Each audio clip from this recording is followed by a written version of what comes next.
హైదరాబాద్ లో కాల్పుల కలకలం రేగింది. సౌత్ ఈస్ట్ డీసీపీ చైతన్యపై కత్తితో దాడికి యత్నించిన సెల్ ఫోన్ స్నాచర్ పై డీసీపీ కాల్పులు జరిపారు. తోపులాటలో కింద పడిన గన్ మ్యాన్ నుంచి వెపన్ తీసుకుని డీసీపీ 3 రౌండ్లు కాల్పులు జరిపారు. ఈ కాల్పుల్లో దొంగకు గాయాలయ్యాయి. గాయపడిన వ్యక్తిని చికిత్స నిమిత్తం నాంపల్లి ఆసుపత్రికి తరలించారు.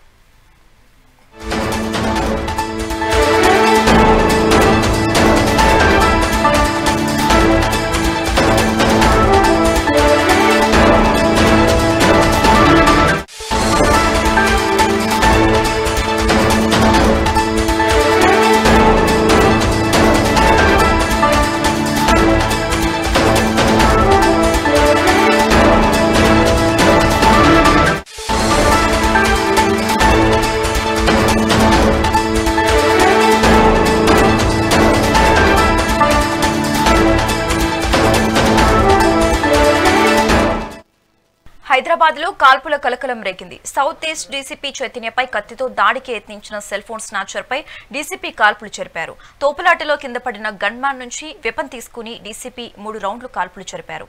ఈ కాల్పుల్లో దొంగకు గాయాలయ్యాయి. గాయపడిన వ్యక్తిని చికిత్స నిమిత్తం నాంపల్లి ఆసుపత్రికి తరలించారు.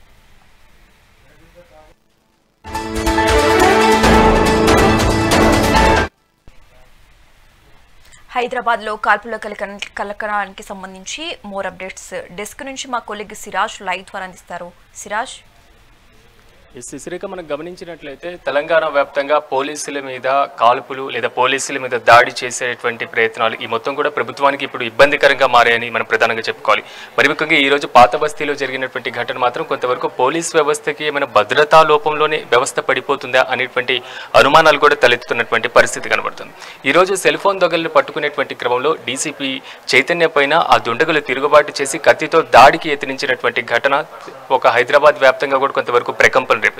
ఈ నేపథ్యంలో ఇద్దరు పారిపోతున్నటువంటి క్రమంలో సెల్ ఫోన్లు దొంగిలించినటువంటి తర్వాత వారిని పట్టుకునేటువంటి ప్రయత్నం చేసినటువంటి నేపథ్యంలో వారిలో ఒకరు తిరుగుబాటు చేయడం, పోలీసుల మీద పూర్తి స్థాయిలో కత్తితో దాడికి యత్నించినటువంటి సిచ్యువేషన్ కనబడింది. అయితే వెంటనే తేరుకున్నటువంటి పోలీసులు కూడా వెంటనే డీసీపీ చైతన్య కూడా వారిద్దరిలో ఒకరిపైన 2 రౌండ్ల కాల్పులు జరపడం జరిగింది. ఆ 2 రౌండ్ల కాల్పులు జరిపిన తర్వాత ఒకటి ఛాతీ భాగంలో, మరొకటి అతని శరీర భాగంలో బుల్లెట్ల గాయాలవ్వడంతో స్థానికంగా ఉన్నటువంటి హాస్పిటల్కి తరలించడం జరిగింది. సో ప్రభుత్వ స్థానికంగా హాస్పిటల్ తరలించిన తర్వాత ఆ పారిపోయినటువంటి వేరే వ్యక్తి ఎవరు, పూర్తి స్థాయిలో వీరి మీద పాత బస్తీలో కూడా పాత నేరస్తుల జాబితాలో కూడా వీరు ఉన్నట్లుగా తెలుస్తుంది. సో పాత నేరాలు కూడా వీరి మీద ఉన్నటువంటి పరిస్థితి కనబడుతుంది.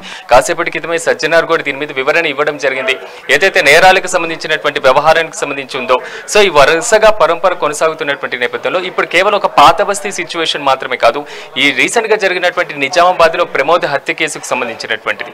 మరి ముఖ్యంగా ఓల్డ్ సిటీలో వరుసగా పోలీసుల మీద దాడులు చేస్తున్నటువంటి పరిస్థితి. అంటే మొత్తం కూడా చూసుకున్నప్పుడు ఒకవేళ పోలీసుల మీద పూర్తి స్థాయిలో ఇంత బాహాటకంగా పట్టపగలు దాడి చేస్తున్నటువంటి పరిస్థితి కనబడుతుంది. సో పోలీసులే భద్రతలో తిరుగుబాటు చేసేటువంటి సిచ్యువేషన్ కూడా చాలా స్పష్టంగా కనబడుతుంది.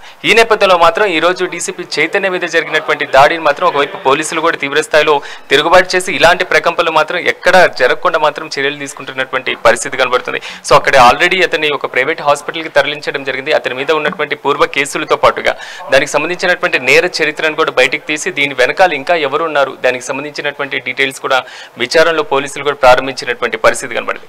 రీసెంట్ గా ప్రమోద్ హత్య కేసు మాత్రం నిజామాబాద్ వ్యాప్తంగా ప్రకంపనలు రేపినటువంటి పరిస్థితి కనబడుతుంది.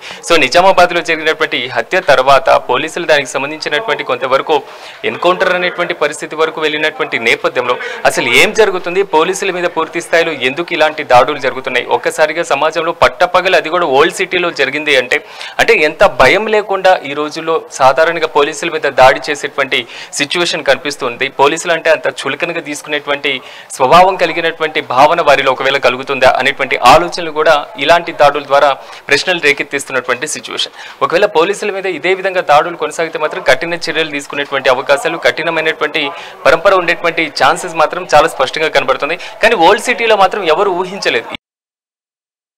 ఫోన్ దొంగలు మాత్రం వారి దగ్గర ఉన్నటువంటి కత్తితో ఎక్కడైనా పోలీసులు వస్తే ఆ పోలీసులను చూసి భయపడి పరిగెత్తేటువంటి పరిస్థితి, లేకపోతే కేసులు అరెస్ట్ చేస్తారనేటువంటి ఆలోచనలో ఉండేటువంటి సిచ్యువేషన్ ఇప్పటివరకు ఇలాంటిది మాత్రమే సాగుతూ ఉండేది. కానీ ఈ రోజు జరిగినటువంటి ఇన్సిడెంట్ మాత్రం పోలీసులు అంటే భయం లేకుండా దొంగలు ఏ విధంగా ప్రవర్తిస్తున్నారు అనడానికి ఒక ఉదాహరణగా మాత్రం మనకి ఇక్కడ మనం చూసుకోవాల్సినటువంటి అవసరం ఉంటుంది.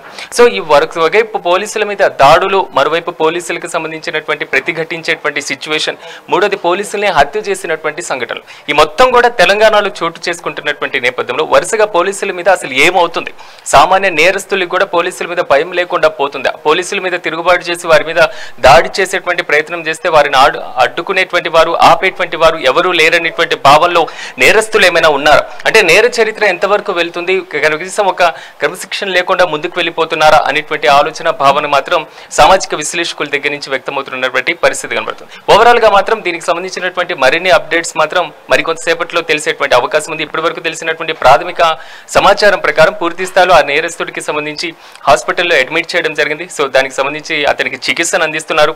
అతనికి కాకుండా వేరే వ్యక్తి, పారిపోయినటువంటి వ్యక్తికి సంబంధించినటువంటి డీటెయిల్స్ కూడా సేకరిస్తున్నారు.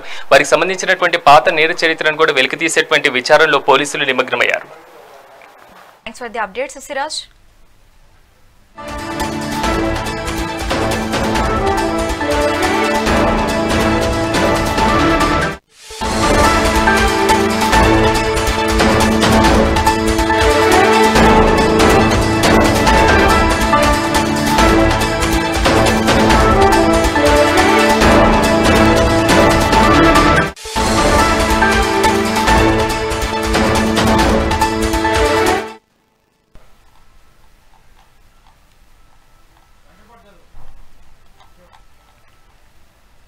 హైదరాబాద్ లో కాల్పుల కలకలం రేగింది. సౌత్ ఈస్ట్ డీసీపీ చైతన్యపై కత్తితో దాడికి యత్నించిన సెల్ ఫోన్ స్నాచర్ పై డీసీపీ కాల్పులు జరిపారు. తోపులాటలో కింద పడిన గన్మ్యాన్ నుంచి వెపన్ తీసుకుని డీసీపీ 3 సార్లు కాల్పులు జరిపారు.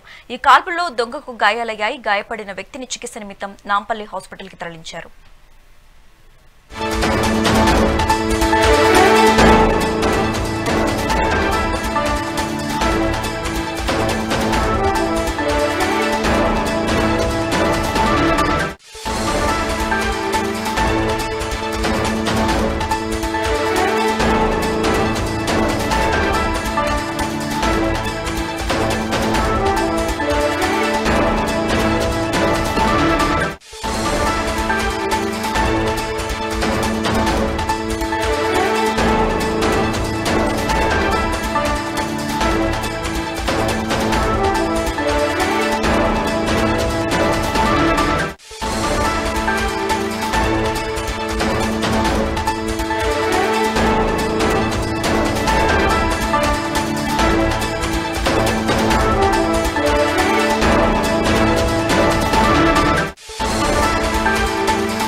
హైదరాబాద్ లో కాల్పుల కలకలం రేగింది. సౌత్ ఈస్ట్ డీసీపీ చైతన్యపై కత్తితో దాడికి యత్నించిన సెల్ ఫోన్ స్నాచర్ పై డీసీపీ కాల్పులు జరిపారు. తోపులాటలో కింద పడిన గన్మ్యాన్ నుంచి వెపన్ తీసుకుని డీసీపీ 3 రౌండ్లు కాల్పులు జరిపారు. ఈ కాల్పుల్లో దొంగకు గాయాలయ్యాయి. గాయపడిన వ్యక్తిని చికిత్స నిమిత్తం నాంపల్లి హాస్పిటల్ కి తరలించారు.